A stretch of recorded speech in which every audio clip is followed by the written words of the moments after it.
Welcome to the SDA Housing Podcast, brought to you by NDIS Property Australia. Before starting this episode, we need to provide a general disclaimer. Information contained in this podcast is general in nature only. It does not take into account the objectives, financial situation, or needs of any particular person. You need to consider your financial situation and needs before making any decisions based on the information in this podcast. And you should consider seeking independent and professional advice for your personal circumstances. All right, let's begin.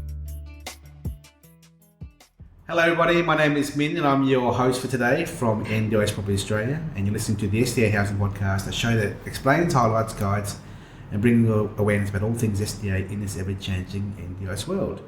Today's episode is about the holistic home care event we recently went to. We're just doing a wrap-up of the event with Natalie here. Natalie Gaskin, how are you? I'm fabulous, Minh. How are you? Good. So Natalie, you want to tell us about the event? What was the reason why you had the event? Who were the guest speakers? How was the interaction of everyone there? And post wrap up of it all. Yeah, so bringing people and communities together events, which we're hosting on a yearly basis. It's all about people coming together to learn from each other, to share industry insights, to build new connections and build trusted relationships. And the one in September was all about supporting our participants throughout their SDA journey. We had amazing guest speakers. We had Greg Barry, he's the principal consultant and founder at SDA Services. We had Julie Yule, occupational therapist and rehab consultant at Greenlight Human Capital. We had yourself, Minh, from Build New Homes and also NDIS Property Australia. Brendan Wolf, lived experience and an amazing disability advocate. And we also had Padmini Saxena from the NDIA. And the feedback that we got from this event was amazing. And one of the highlights, I think, from this event was how raw it became, especially when Brendan was talking about his experience, applying for SDA and then having to go through the tribunal and what that looked like for him and how traumatic it has been for him. And it really shone a bright light on the pain and the trauma that these systems can create and why we need to all come together and work together, so much better so that people like Brendan don't experience such trauma. Yeah. There's another lady in the crowd who was a wheelchair bound. Yeah, so that was Sarah Stiles. She's from Wheelie Good Productions, really amazing woman, great energy, and she herself has that lived experience of that trauma. So she explained how her story was NDIA wouldn't give her pay for a wheelchair, even though she's wheelchair bound. Her sister took out a loan to buy a wheelchair. Yeah. After many months of fighting the process, and I asked her afterwards at the end, she said she finally got positive outcome. They were going to reimburse her sister for the cost of that, the first wheelchair, and they're giving her $20,000 funding to get another wheelchair. And that's the beautiful thing about these events. It really is a safe space for people to open up, to have these raw conversations. And that's where I feel like if we continue to create these spaces, that the system will change because, people like Padmini from the NDIA will gather this information and feed it back to those, who really do need to hear it throughout the NDIA system. Yeah. So after the event, throughout the event at the end of it, what was everyone's feedback to you about how the day went? Yeah, everyone had the most amazing time. I think I hugged 100 people. I mean, I'm a hugger, but that was a lot of hugs. Everyone really, had a great time. They felt like, every guest speaker had, really purposeful discussion topic, which was great. People, took away, some great information, whether it was from, Julie around OT reports and assessments and what the NDIA are looking for, or whether it was from, what you, Minh, had to say about, statistics and, what are the market market trends, and also Greg Barry, from the perspective of, specialist support coordination and how, they support participants throughout that SDA journey. People just they were so grateful. Next time I've definitely got to look into louder microphones. For the more softly spoken guest speakers. So there's little nuances that, we need to refine. And I think, look, I'm not an expert in event management whatsoever. I do this just on, gut instinct and brazen balls. So hopefully I'll get better and better at doing these. We all think, Matt, myself, and Luba were there at the event, and we all think you did a wonderful job. Thank you. The food was great, the crowd was great, the topics were great. I didn't know it was an SDA topic. I thought it was just a generic NDIS topics about different providers and support coordinators and participants coming on to have a chat about stuff. But it was great the way it turned out, it rolled out. I think that it brought back to my mind that there's still a lot of lack of understanding and demand for knowledge and experiences for people like us to explain to the community from a grassroots level what's important, the stories of participants to be aware of, to help people get through the whole process of the SDA application process and approval, and also construction and development of product as well in the SDA space. So it's good to get together.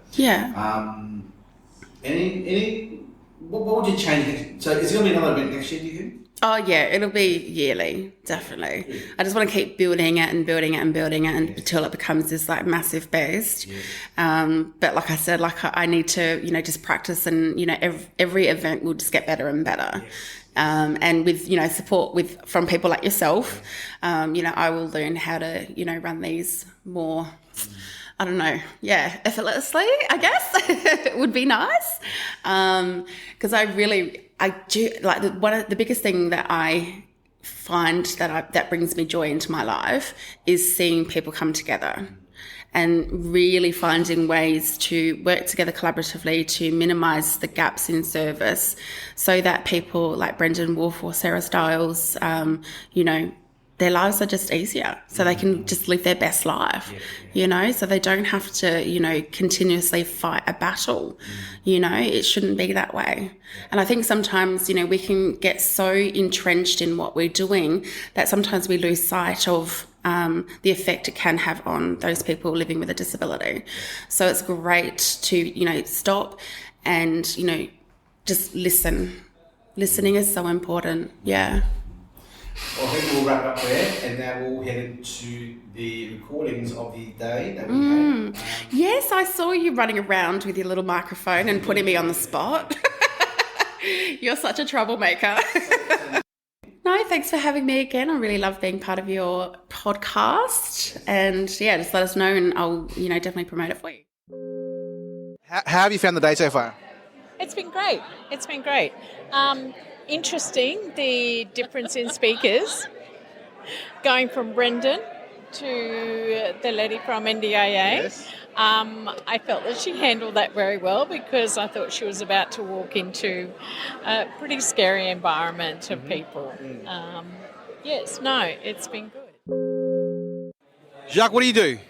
I'm a business development for Continuity Care. Yes. And came out here today to understand a bit more about the SDA, what they do, and really enjoyed it. I found that there was a valuable information that I can go back and share that obviously with the guys back at the office, but then also understand better going forward when we talk to participants and support participants, some of the headaches that might be ahead. And I think that's the biggest thing, is being honest with them. It's not just a walk in the park. It's not going to be a walk in the park. It's going to be difficult, but hold their hand throughout that process. And I think like Brendan said there, be upfront and be honest, because I think everybody tries to sell you the dream, but it's not always going to be the dream. Some people might not even get to that dream the way they want it. And I think today really, really showed that. And I'm happy that everybody was honest, from their point of view, from legislation telling you the process to where you told us from a building point of view or a housing point of view that we are in trouble, understanding Brendan's point of view as well, that, hey, you're not just going to tick a few boxes and it's going to happen. Yes. It might be a lot more difficult than you expect. Yes. So, yeah, no, I really enjoyed it today. And I've got a bit of work to take back and then evidence and experience to take back to our side. There's plenty of stats and figures here for you to take a look at as well. And the podcast, there's a lot of information for you as well. Thank you. I got that. Look there. I've got a copy and I've got a copy. No worries. Thanks a million. Thank you very much. Thank you very much, mate. Bye. Thanks. I'm Kelly Johnston. I work for the growing space. Oh, yeah? Yeah, support coordination. Nice. How's the market treating you with regards to the endless demands and the work and the participants and all that kind of stuff? How's the overall for you? Oh, it's pretty full on. Yeah. There's a never-ending supply of participants who need support coordination. So, yeah. How many participants do you look after at the moment? I can't tell you off the top of my head. Probably around 20 at the moment. Yeah. Any challenges you find with looking after those participants? Challenges. I think just the usual things. Communication. Lines of communication. I work remotely with almost all my participants, so that's a really big thing, making sure that we're keeping in touch. And are they all in Brisbane? All over the country. Wow. Yeah. So well, good luck for everything ahead. Thank you. All the best. Thank you. No worries. Sarah, is it? Yes, that's correct. Yes. Sarah, what's your story? My story is that the NDIA decided that I didn't need a wheelchair to be able to independently leave my house. So this wheelchair here is okay, is not the one you need? This is the one that I needed, but this is the manual wheelchair that I needed that my sister and brother-in-law with 4 babies had to get a loan out for. So how much does this one cost? Over 11 grand. This one? Yes. Manual? Yes. So you need the electronic one? I need a power chair so I can independently leave the house. I'm spending a fortune and I'm using up all my funding on a support worker 5-6 days a week when I should be more independent than that. So how much will it cost to get a new chair, the one you want? 29,000. Okay, cool. I'll keep that number in mind.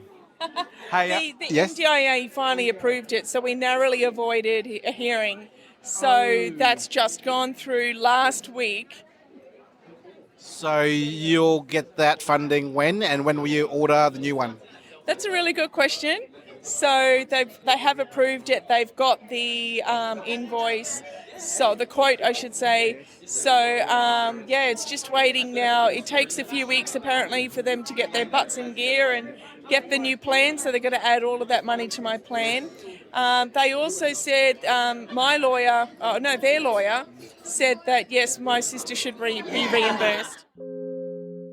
Amber Hoy. Hey, Min. Hello. How you going? So tell us more about have you been relocated to a new role or new regions? Not new, no. I've been in my National Business Development Manager role for just on 12 months now. Prior to that, I was in a state-based BD role. So growing, but not changed, essentially. So how's the Aruma business model going? When the podcast last recorded you said the business is very efficient and it's going well. Are things still powering ahead as per normal? Absolutely, and then some, I think, Min. We've had a number of particularly BD strategy days with our ELT and our board over the last month or so, and we're really moving towards, we now have our growth budget signed off and allocated.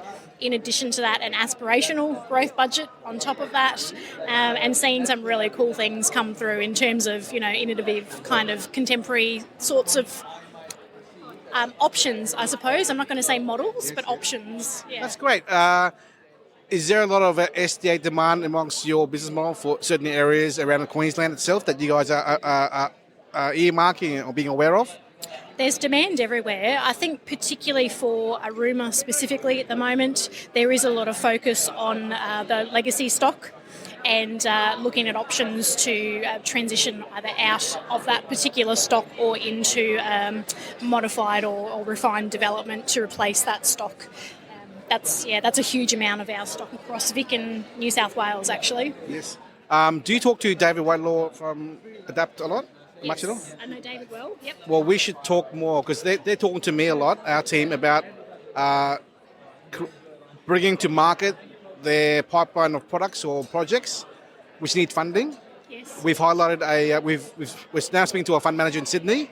He wants to be part of the whole process, so maybe we can do a coordinated approach to this discussion. We can definitely bring these products that we are already aware of, which require the SIL services to say, yes, we want that there and we agree with that. Yep. It would be nice. Happy to do that. I've recently had a couple of conversations with fund managers for other SDA providers and the like. So, yeah, really happy to do that.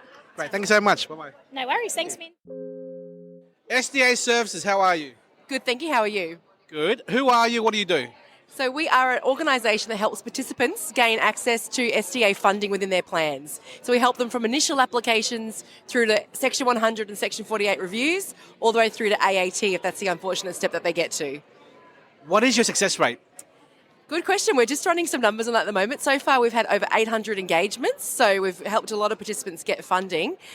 Success rate, we're looking at the figures at the moment. We've got I've got two questions. Yep. Success rate initially, success rate on appeals. Yeah, so that's what we're crunching numbers at the moment. So we've put together a big decisions register. So all the participants that we've assisted, we're putting together in one big sort of spreadsheet to figure out what those success rates are and how we compare to the market and all that sort of thing. So I don't have any hard figures for you at this second. Do you have any rough idea, as in 50-50, 60-40? What we think we're about 20% better than the market at the moment. That's our really crude, So what is the market benchmark then? I don't know. So yes, we're just waiting for some hard facts on that as well. So I don't want to sort of put too many numbers on it but we will be getting those numbers out soon, and we're launching it through our new website. So we'll have those facts for you. So 800 in the last few years. Yep. How many do you reckon you'll have consistently in terms of engagements per year on a rolling basis moving forwards? So at the moment we're having about 40 to 50 engagements a month. So that's for initial and review work. So yeah, so I'd say if that numbers keeps up, then we're going to be helping a few hundred participants by the end of this year.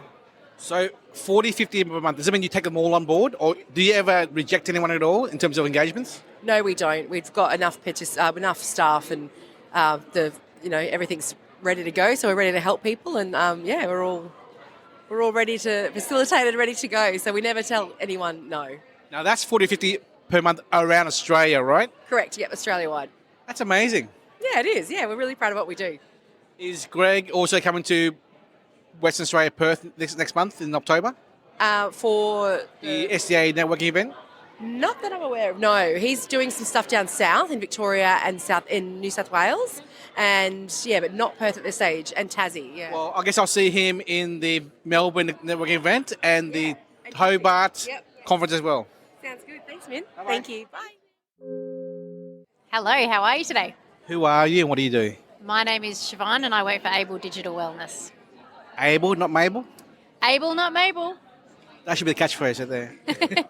So what do you do and where are you in this NDIS space? So we have created an online digital wellness platform for NDIS participants and their support teams. It's everything from exercise, nutrition, fitness, health, well-being. All content's developed by allied health professionals in consultation with Griffith University and the Black Dog Institute. And for every membership we get, we donate one to someone without an NDIS plan. Wow. So how long has Able been around for and how much R&D went into it in the background prior to launch? So it has been around since, the idea for Able started brewing during COVID. Our CEO has a nephew who is in a support independent living home and started to make some unhealthy choices throughout COVID lockdown, drinking too much soft drink, eating too much non-healthy food, and started to put on weight that was impacting his health and well-being. And Scotty thought, how do I make this better for him and his support team so that he can live a happier and healthier life? And he's thrown everything into building this amazing app that I think is just fantastic, and every NDIS participant and their support crews should have access to. Has there been a lot of exposure and uptake on the app software itself? We get out and about as much as we can. There's great exposure right now. Yes. We will definitely look at having a podcast interview with you guys, with your CEO. give more exposure to what you guys do to our listener base and our network as well, if you want to catch up for that. Are you getting much penetration in the Western Australia, Sydney, Victoria market as well? Yeah, so we're a national platform. The wonderful thing about Able is that you can access it at any time in your own home or out in the community with your support team or on your own. And it's really great for people in remote communities as well. So we'd love to speak to any support coordinators, any SDA providers or SIL providers about increasing the wellness capability of their homes. My name's Casey Temple and I work for Blue Tongue Pathways. So a part of my role is to basically invite young people into our space to see if they'd be suitable for School Leavers Employment Services. A part of School Leavers Employment Services is $22,000 funding, so it's a specialised funding that is in your NDIS plan, and it's basically the prelude to like getting a job. So it's building those foundational skills like routines, healthy eating, healthy relationships, appropriate dress, appropriate conversations, travel training, healthy, like all the different healthy habits, all the different things that make up to having like a working life. And then what we try and do is align discovery items as well, to sort of try and expand on a person's interest, to see what they gravitate towards to. If it's something they could do like a micro business, we were able to sort of support them in that space. If it's something they want to gain further education towards, we do that as well. I think the NDIS numbers, half of the people are under 18 years old. Is that correct? From my understanding, yeah, I believe so. I'm going to go off what you say because you're the man. So you are in a niche area then? Yeah, so it's a very niche area. So it's derived at 16 to 22. That is the bracket. And then after that, that's when, like the last 6 months of that funding, you can start to look at DES, and that's when you're job ready. So it's a bit of a tumultuous place at sometimes, because it can be, we've got to educate employers, we've got to educate advocates, and we're also educating the participants as well. And so it is a niche area, and it is something that is quite unique. But the benefits for an employer and the benefits for an individual and the benefits for advocates to see that growth and that change and that contribution to society and the contribution to a community and the effect it has, like positively, far outweighs like the fact of not giving it a crack and not having a go. Exactly. So if people want to know more about what you guys do at Blue Tongue, where do they go? What website to go to? So they can go to, just let me chuck it on here. So it's like you can go to like, follow us at Blue Tongue Pathways, or you can have a look at our email. Send us an email on hello@bluetonguepathways.com.au, or there's our website, which is Blue Tongue Adventures. So we've got sites at Helensvale, Toowoomba, and also out at Brisbane. So is that bluetongueadventures.com.au? Yes. Great. Thanks. Sorry, that was Thank my you so bad. much. No Bye. worries. Thanks. We hope you enjoyed this episode. Please make sure you are subscribed and following us so you can keep in the loop with all of our upcoming episodes. We would really appreciate it if you could leave us a 5-star rating, a written review, and to share this podcast with those that could benefit. Until next time, catch you on the next episode.